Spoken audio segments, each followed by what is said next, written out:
Whimsyville Farm. A short story by Cousin Quan.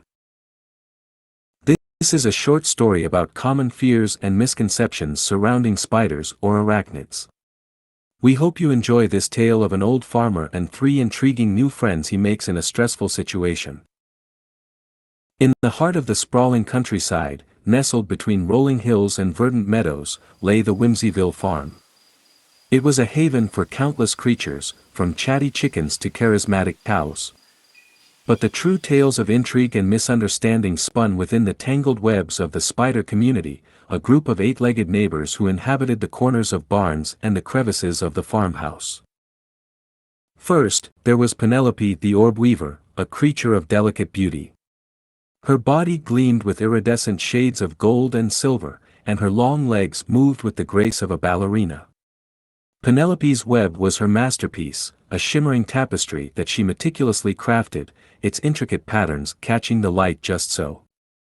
Her silken creations garnered admiration from fellow spiders, but humans, they often gasped and shrieked when they stumbled into her masterpieces. Then there was Lucas the jumping spider, a creature of boundless curiosity. His compact body was covered in velvety black and white stripes, and his eyes, oh his eyes, were like twin beacons of intelligence. They shone with an otherworldly luminescence as he observed every detail with a mixture of wonder and cautiousness. Lucas had a knack for leaping from spot to spot, a daring maneuver that allowed him to explore every nook and cranny. He could discern the difference between the farmer's rubber boots and the mewling kittens that chased after them, but he often found himself swatted away by brooms wielded by the humans he shared space with.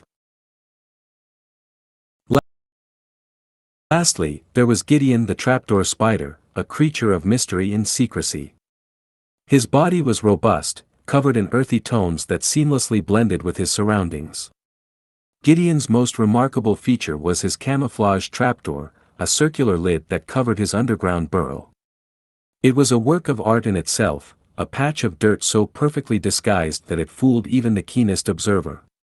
Gideon was known for his patience, waiting for unsuspecting insects to wander too close before lunging out to seize his meal. But his underground dwelling and sudden appearances terrified the farm's inhabitants, causing them to shudder at the thought of what might be lurking beneath. Amidst the whimsical world of spiders, lived Old Man Tobias, the farmer with a peculiar quirk. An elder with a grizzled beard that matched his twinkling blue eyes, he was admired for his deep knowledge of plants and animals. His gnarled hands told stories of a life spent toiling in the earth, and his worn hat shaded his face from the sun's relentless gaze. But when it came to spiders, Old Man Tobias was a different creature altogether. The mere sight of a spider would send him into fits of hilarious panic, his feet dancing as if they had minds of their own. His voice would rise an octave as he cried out, "Great day in the morning, it's a spider." His reactions were a symphony of flailing limbs and exaggerated startles that could entertain even the grumpiest of farm animals. One sunny morning, the spider trio convened on a dew-laden clover, weaving their own web of understanding.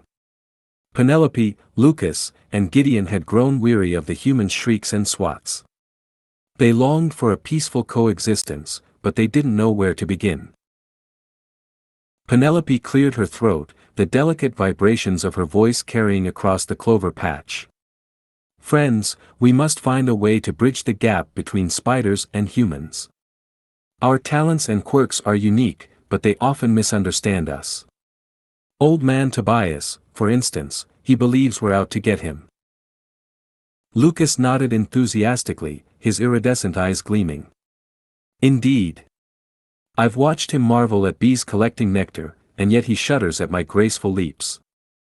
I can almost hear him mutter, 'The little beasties are conspiring, I tell ya.'"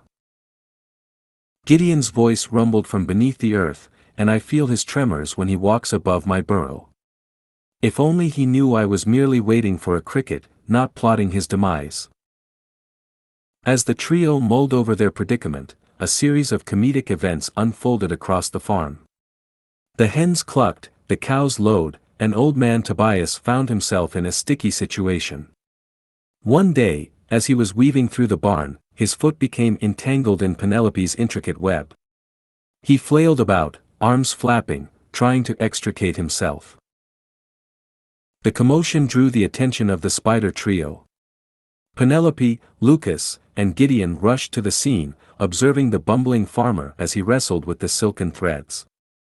With a silent agreement, they spun new threads, creating a ladder that allowed Old Man Tobias to free himself. Startled but unharmed, Old Man Tobias found himself face to face with his eight-legged neighbors.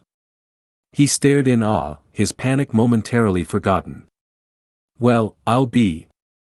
You spiders are quite the little engineers, aren't you?" The spiders nodded, exchanging glances of victory. They had proven their point, that their webs were not traps meant to ensnare humans, but works of art crafted with precision and care. From that day on, the spiders and the farmer established an unusual alliance. Old Man Tobias still had his comedic fits of fear, but he also began to appreciate the beauty of their silk-threaded creations.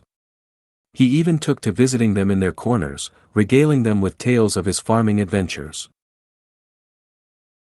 And so, the Whimsyville farm continued to thrive, its characters woven together in a tale of whimsy and misunderstanding, unity and harmony. Amidst the bustling life on the farm, spiders and humans learned to coexist in a delicate dance, one filled with laughter, intrigue, and a newfound appreciation for the fascinating creatures that shared their spaces. Thanks for listening. Like and subscribe for more content like this. Or, find out how you can donate $1 to Journey Well HQ, which provides destination travel services for the modern explorer.